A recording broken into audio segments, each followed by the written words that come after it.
You are tuned in to another edition of Americana Music Profiles, brought to you by Americana Rhythm Music Magazine and AmericanaMusicMagazine.com. I'm your host, Greg Tutwiler. Let's jump right in to the next exciting interview.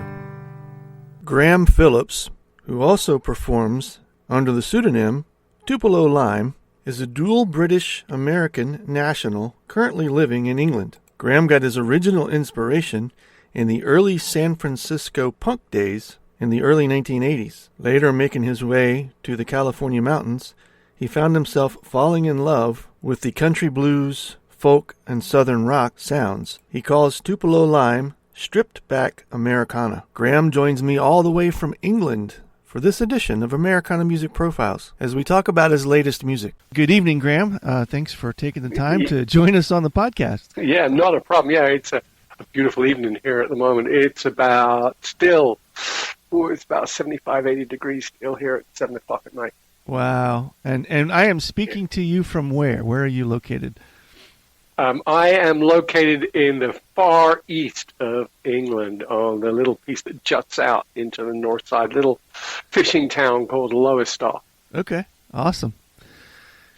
And yeah, it's kind of cool up here. Yeah. So you've got an interesting story. I'm really curious to dive in. You don't have a really strong English European accent. Is that just the way it worked out, or it's just the way it worked out. I've spent most of my life traveling, so my accent dives in and dives out. Yeah. I've got to say, depending on where and who I am. Well, I guess I reached for that a little bit because I reading through your notes, I know that you've spent quite a bit of time in the United States and actually had a different genre of music that you were in for a while in your earlier part of your career. Is that right? I started out, I'm not one of these who picked up a guitar at the age of 3 years old and went, wow, this is what I want to do. Oh, yeah, okay. I have an English father and an American mother. Okay. And I was split between the two places, so as soon as I was able to and graduated high school, I headed over to the States and discovered San Francisco and the punk movement that was like really happening there. Yeah. In the 80s, right? Yep. And that's when I discovered me. Yeah, in the very early 80s, that's when I discovered music, really. Did you have any sort of musical inclinations prior to that? Were you kicking around the guitar? I mean, a piano. Yeah, okay. I'd taken piano lessons as a young kid and was doing some stuff. I was more into dramatic arts than I was, the music. And my intention was always to travel the planet. And so the music wasn't at that point quite high. And then I discovered this whole community of people who were heavily into do-it-yourself music, and that ethos that sits right behind that. Yeah. And then I was like, wow, I'm home, man. I was like, yeah, this is so cool. So how did you get from punk music to alternative country Americana? That's a bit of a stretch. Well, if you think about where it all happened, not that much. San Francisco in the early 80s, we were still talking about a lot of country-based bands and the Grateful Dead. Sure, yeah.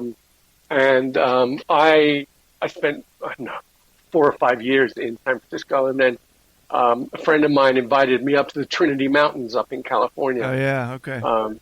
And there, I spent 2 years up there, and that was where I discovered real music being made by people, on just acoustic instruments sitting on their porches and on the back of the bar in these tiny little towns of about 50 people that were in the middle of nowhere. Yeah. And then I fell in love all over again. I was like, okay, so this is really, really cool. I just spent hours listening to it. So they were writing their own stuff and playing traditional stuff. It's very cool. When did it become something for you that you wanted to get into it professionally from the performance side of things? Once I'd worked out what it was that was in my head and that music was a way for me to get out, what I decided was actually, if I really need to do this, what I need to do is go travel some more and find out what's out there. Okay. And so I spent a long time traveling and listening to music and hanging out with musicians and learning and just figuring out what it was I wanted to do. And so, as I say, in the end, I came quite late to being a professional musician. Right. But I had spent a long time in that apprenticeship process, Sure. Yeah. where you're not quite, but you are, and you're trying to pay dues in life, and and trying to figure out art forms and craft forms and how they all blend, and so I was picking up guitars and picking up other art forms all along the way and trying to work out how I could put them all together. And then this, sort of this alt country movement came along. And I was like, for me, that was the moment of revelation or redemption. That was the time when I said, okay, so this is how you express yourself. And at that point, then I decided to make music a career. Okay. And how long ago was that? They were artists like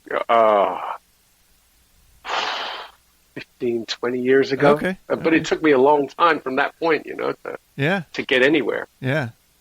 Yeah. Maybe 25 years ago now. Okay. It was a while ago, but that Ringo Starr was right. You've got to pay your dues if you want to sing the blues, and you've got to learn. Yeah. Before you can actually make music. I think there are too many people who just go, oh yeah, I can be a musician, I can be a pop star and stuff, and there's nothing that sits behind that. Yeah, that's a good observation, and it's so true when you listen to the songs. There's when you look at the commercial pop scene, you're right. There's very little depth. You don't get a lot of there's not a lot of storytelling in that kind of music. Yeah, I have been. For me, this is all an extension of poetry, which I took up many months, right from the beginning. And so for me, this is an extension of that. I am not the world's greatest guitarist. I am not the world's greatest singer. But what I can do well is write tales that I can put to music. Yeah. And alt country and that whole vibe that goes along with it is what I really like. How long have you been recording? Recording professionally, only a couple of years in reality. Okay. I think for a lot of artists, the actual process whereby you become commercial is not something that sits right easily. Yeah. You're much better off connecting through, whatever my partner is an artist. He's a potter, and it's the same thing. You're much better off connecting one-on-one with small groups, and for a musician, that's sort of playing gigs and touring, and for an artist, that's just working with people and creating, and not worrying too much about how are you going to make money out of it. Right. Yeah. Is this something that you've been able to do professionally and make a living at, or do you have other things that you do along the way?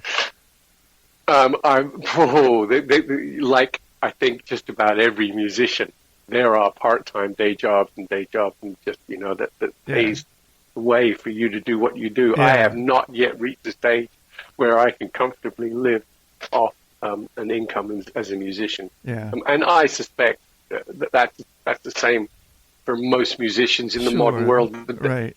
More than not, yes, for sure. 50 years ago, exactly. 50 years ago, you might have been able to do it. Yeah. As a non-famous Spotify. I'm on Spotify because I have to be. But it's killed touring musicians. Yeah. Oh yeah, sure. Do you work in a related field, or is it just kind of you're picking up the odd jobs, whatever you need to do to support I have art? Worked in absolutely everything to support my art form. Yeah. I have worked in a car wash. I have worked in kitchens. I have washed dishes. Been a short order cook. I have, I mean, it goes on and Yeah, on. Again, if you talk to a lot of country and alt country musicians, it's the same story. Sure. Yeah. You do whatever it is you do in order to be able to pay for the honor of making music. Right. Yeah. Yeah. That's a very eloquent way to put that. So yeah, I agree. Barring the present world situation, what does it look like for you when you get out, and what did it look like, and hopefully again soon, when you get out and perform your music? What kind of audiences do you find resonate with what you do? What kind of a venue do you find yourself in most of the time? Yeah, I lost a whole year's worth of gigging income this year. Yeah, everybody did. Yeah. It's really interesting. Most of my audience, although I live in the UK, most of my audience is not in the UK. It's really? Okay. Places like Germany and Italy and France. Huh. The UK audiences are much more interested in covers overall. Oh, okay. and pop type music and metal. So my audience is there, and smaller venues, much more intimate venues. Folk club. The smaller type. I'm never going to play stadium, but I can make a good income playing small venues. Mm-hmm. Mm-hmm. Yeah. And that's hopefully they will be allowed to reopen soon. I don't know. A long time since I've been home now, but here all the venues are closed.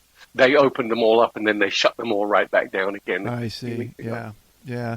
And it depends on where you are in the States as to what capacity that open and shut is in. But it seems like it's fairly common worldwide at this point that very few areas are allowing musicians back into play. Yeah, and especially the smaller venues. Yeah. And you can, I live right opposite a music venue, which is great. Yeah. Because, I had a residency there for one thing, but, social distancing and all the requirements that are, need to be met, means that their music venue side of their business is unviable. Right. Yep. It is. That where they used to pack in, a couple hundred people, they can fit, 40 or 50 now if they maintain social distancing. Right. Yeah. Yeah. And that makes it hard for them to pay. So, my latest audience is house concerts. Ah, yeah. Yeah. And I think that more and more artists are going to have to go that route. You can get 20 people in someone's backyard or basement and probably still make a little bit of money for the artist, but the fans still get to enjoy the music too. Exactly, and there's a real intimate connection here. Yeah. I just played a very small gig just down the road from here last week, and there were 16, 20 people there. Right. But you get this real intimate validation of what you're trying to do and what they're expecting. Yeah. Out of playing in those, and house party gigs are really popular here. Yeah. Well, not so much here, but certainly in Europe, they are really popular. And so that's the latest sort of.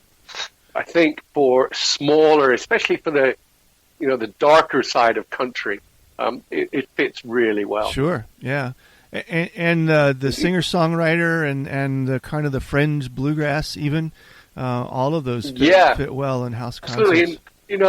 And I can bring my friends along to the gig with me if I want to. Yeah. It pays, actually, in as much it pays just as much as the bigger gig does. Right. And you get to meet some really cool people. Yeah, yeah. So who are interested in music.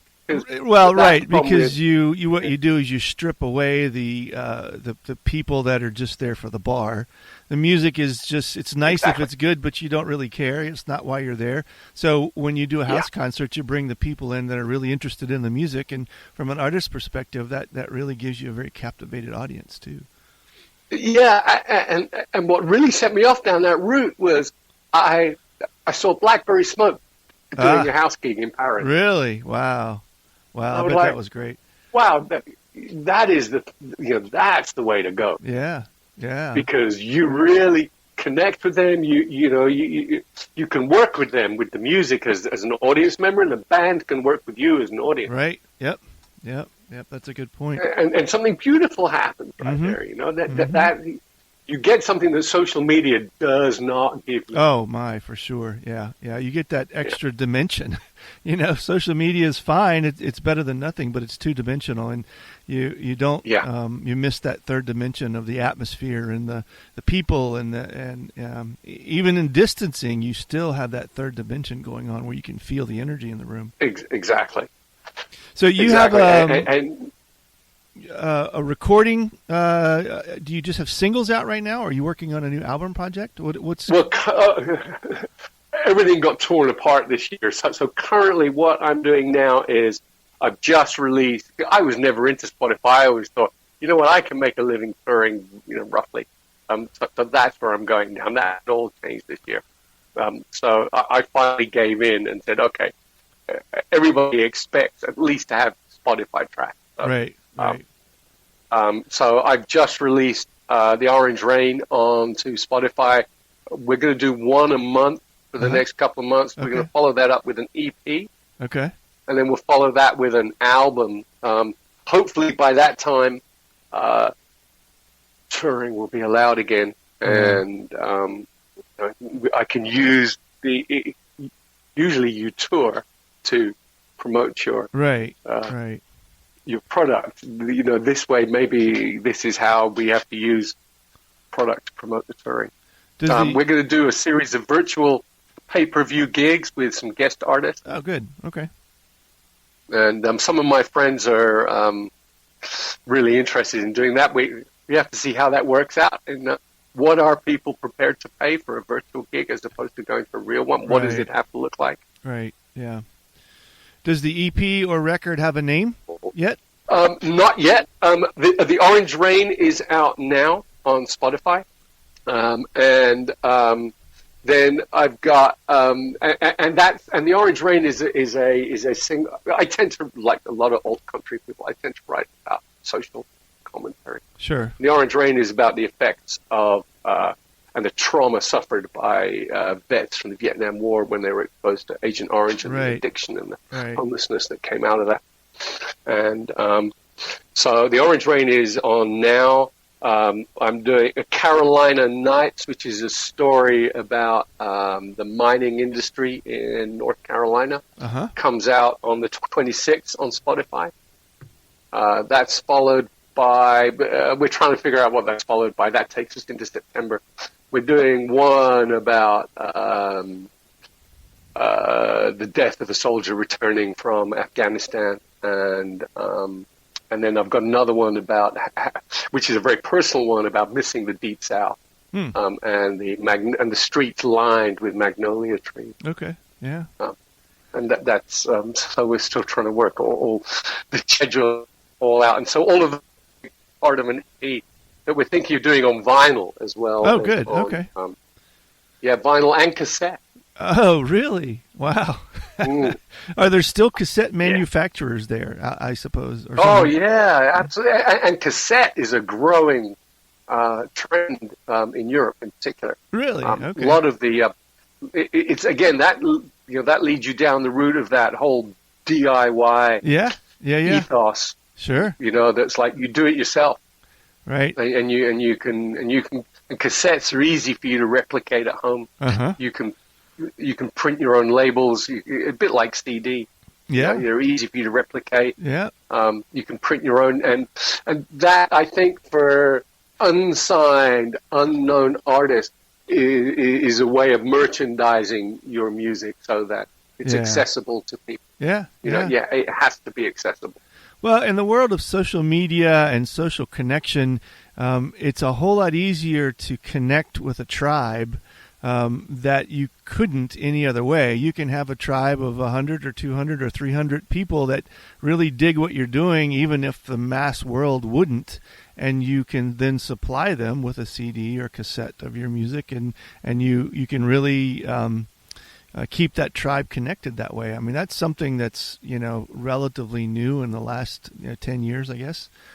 So it does open up the world for artists that are beginning and are very alternative and but still allows them to have a stage and a platform.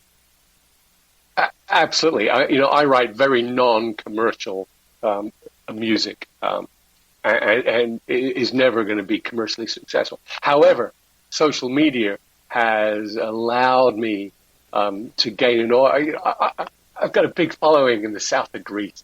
Wow, that's cool. Yeah. And I've got an invitation this winter to go on the back of that to go tour around Athens and the region that is Attica that is down there.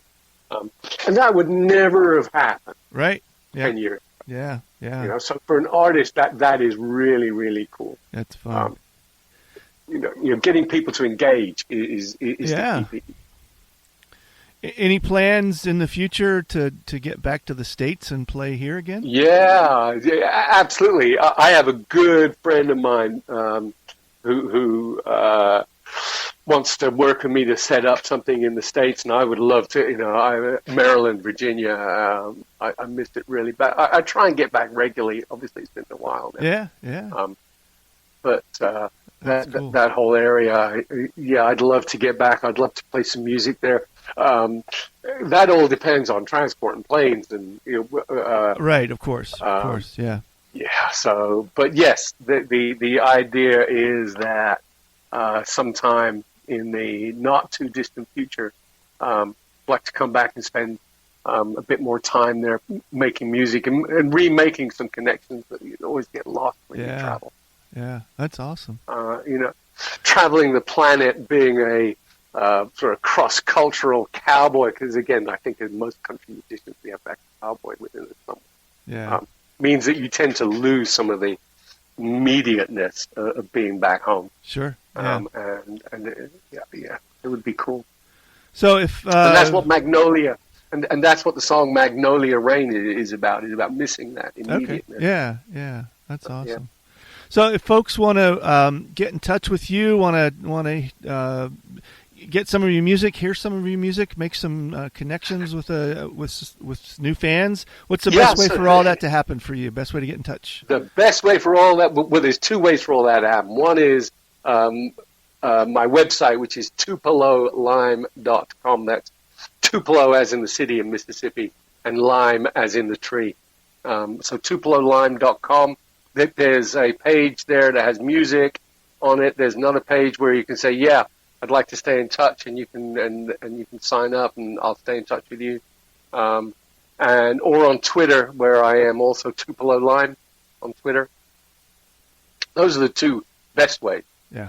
The website has all the music, and then through that, I have on Bandcamp under Tupelo Lime. I'm a firm believer that people like to see the skeletons of things as well as what it all looks like as a ready-made creature. So on Bandcamp, I tend to keep all the stuff that's work in progress. Yeah. Cool. And some stuff is the same stuff. You might see the titles the same on the website as you see in Bandcamp, but in Bandcamp they sound really different. Yeah. That's me trying to work through what they sound like. So awesome. I'm more than happy for people to comment and for me, that's part of the audience interaction in a virtual world. Yeah, good. Well, thank you, Graham. This has been really cool, and getting to know your story and your connection to the music, and we certainly wish for you as well as all the other musicians that you can get back out there soon, and wish you the best with your new music as it comes out. Thank you so much. This has been really cool, speaking to Virginia as well, and speaking to your magazine, which does a great job of promoting Americana music in general. It's been my honor as well. Good. Thank you. Thanks again for tuning in to this episode of Americana Music Profiles. Find us on iTunes at Americana Music Profiles and on the internet at AmericanaRhythm.com.